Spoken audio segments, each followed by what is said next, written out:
perang antara orang Arab dengan orang Yahudi ini sudah terjadi sejak sebelum adanya agama Kristen.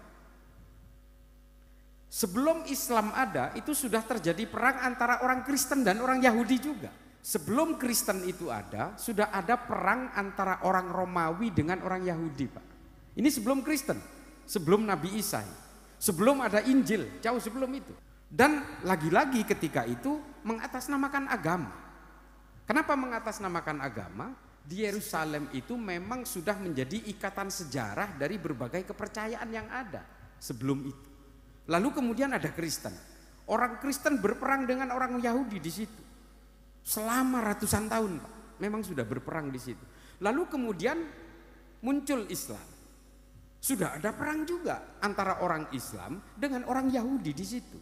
Karena memang salah satu watak orang Yahudi ini kan selalu mengaku bahwa dia itu adalah umat manusia pilihan Tuhan.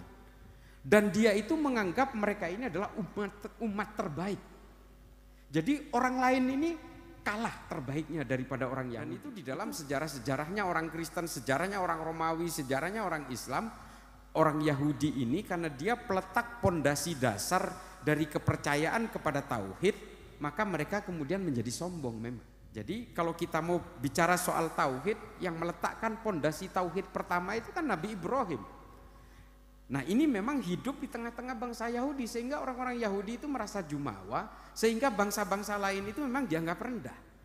Nah ini sebenarnya bukan perang antar agama, Pak. Kenapa saya mengatakan begitu?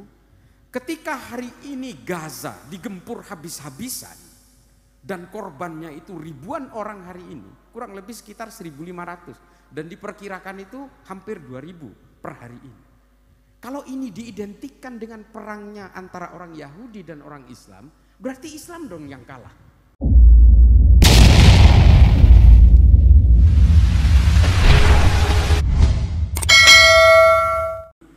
Hari ini kan ada perang, Pak. Ini antara Filistin dengan Israel. Ini memang lagi hangat-hangatnya. Dan saya memang sering kali diserang ketika ngomong bahwa perang Palestina dengan Israel itu sebenarnya bukan perang agama. Saya selalu ngomong seperti itu dan memang banyak yang protes. Karena memang banyak orang yang anggap ini perangnya agama ini. Perangnya antara orang Yahudi dengan orang Islam. Saya selalu menolak itu. Karena apa, Pak? Karena apa? Karena perang antara orang Arab dengan orang Yahudi ini sudah terjadi sejak sebelum adanya agama Kristen. Sebelum Kristen ada, sudah ada perang antara orang Arab dan orang Yahudi, Pak, di situ. Sebelum Islam ada, itu sudah terjadi perang antara orang Kristen dan orang Yahudi juga. Dan ketika Islam itu lahir dalam bentuk agama dengan pemeluk-pemeluk di Timur Tengah, perang antara orang Islam dengan orang Yahudi dan orang Kristen itu sudah ada, Pak, di sana itu. Ini saya ceritakan sejarahnya. Sebelum Kristen itu ada, sudah ada perang antara orang Romawi dengan orang Yahudi, Pak. Ini sebelum Kristen, sebelum Nabi Isa, sebelum ada Injil, jauh sebelum itu. Kira-kira 200 tahun sebelum Nabi Isa, itu sudah terjadi perang di Yerusalem dan Baitul Maqdis. Kalau kata orang Arab itu kan Baitul Maqdis. Dan itu nama umumnya Yerusalem. Itu sudah ada perang, Pak. Yang berperang di sana itu namanya Kaisar Titus Vespasian. Sudah ada perang di situ. Dan lagi-lagi ketika itu mengatasnamakan agama. Kenapa mengatasnamakan agama? Sejak sebelum ada Kristen, sebelum ada Islam, di Yerusalem itu memang sudah menjadi ikatan sejarah dari berbagai kepercayaan yang ada sebelum itu. Lalu kemudian ada Kristen. Orang Kristen berperang dengan orang Yahudi di situ. Selama ratusan tahun, Pak. Memang sudah berperang di situ. Lalu kemudian muncul Islam. Sudah ada perang juga antara orang Islam dengan orang Yahudi di situ. Karena memang salah satu watak orang Yahudi ini kan selalu mengaku bahwa dia itu adalah umat manusia pilihan Tuhan. Dan dia itu menganggap mereka ini adalah umat terbaik. Jadi orang lain ini kalah terbaiknya daripada orang Yahudi. Itu jadi kalau mau dibilang orang Yahudi ini punya bakat kesombongan, ya memang kesombongan. Memang banyak, dan itu di dalam sejarah-sejarahnya orang Kristen, sejarahnya orang Romawi, sejarahnya orang Islam. Orang Yahudi ini karena dia peletak pondasi dasar dari kepercayaan kepada tauhid, maka mereka kemudian menjadi sombong memang.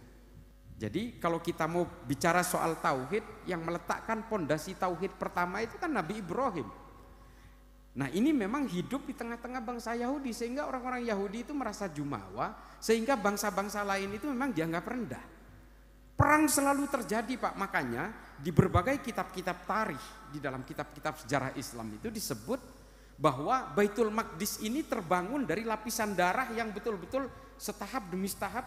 Jadi orang hari ini kalau datang ke Baitul Maqdis itu sebenarnya berada di tumpukan darah yang berlapis-lapis. Saking sering terjadinya perang di situ. Sampai orang Kristen Rusia Pak, itu berperangnya di sana. Orang Islam pada zaman Bani As-Soffah, pada zaman As-Soffah, khalifah pertama pada zaman Bani Abbas ya, itu juga sudah berperang di situ. Nah, ini sebenarnya bukan perang antar agama, Pak. Kenapa saya mengatakan begitu? Ketika hari ini Gaza digempur habis-habisan dan korbannya itu ribuan orang hari ini, kurang lebih sekitar 1.500 dan diperkirakan itu hampir 2.000 per hari ini.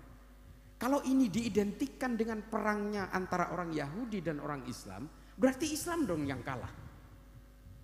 Makanya saya katakan ini bukan perang agama, ini perangnya orang Arab dan orang Yahudi sebenarnya. Yang di Palestina sendiri bukan orang Islam semua. Teman saya Pak, tiga-tiganya di Amerika ketika saya sekolah itu, tiga-tiganya orang Kristen dari Ramallah, orang Palestina Pak. Dan saya punya teman Yahudi 2 orang, dia ini betul-betul penganut Torah Jesuit namanya, ini justru menghendaki kemerdekaan terhadap Palestina dan anti terhadap negara Israel. Ini orang Yahudi yang rambutnya kriwil-kriwil pakai kayak topi petani hitam itu. Nah itu teman saya dua-duanya seperti itu. Dan dia paling anti dengan Israel dan dia justru mendukung kemerdekaan Palestina. Bukan orang Islam itu. Dan di Israel Pak, kalau yang sudah pernah ke sana, itu ada masjid di sana. Di Israel sendiri di Tel Aviv itu ada masjid yang setiap waktu sholat ya azan pakai speaker Pak, pakai toa seperti di sini. Biasa aja. Dan orang-orang yang berada di sekitaran masjid itu ya sama seperti orang di sini yang jualan berbagai makanan yang sangat Islami. Nah ini adalah pertarungan antar bangsa. Kalau kita mengatakan ini bukan perang agama, iya. Tapi kalau kita mau mengatakan Israel itu adalah negara penjajah, saya setuju. Karena memang ini adalah proses kolonisasi yang dilakukan oleh Israel.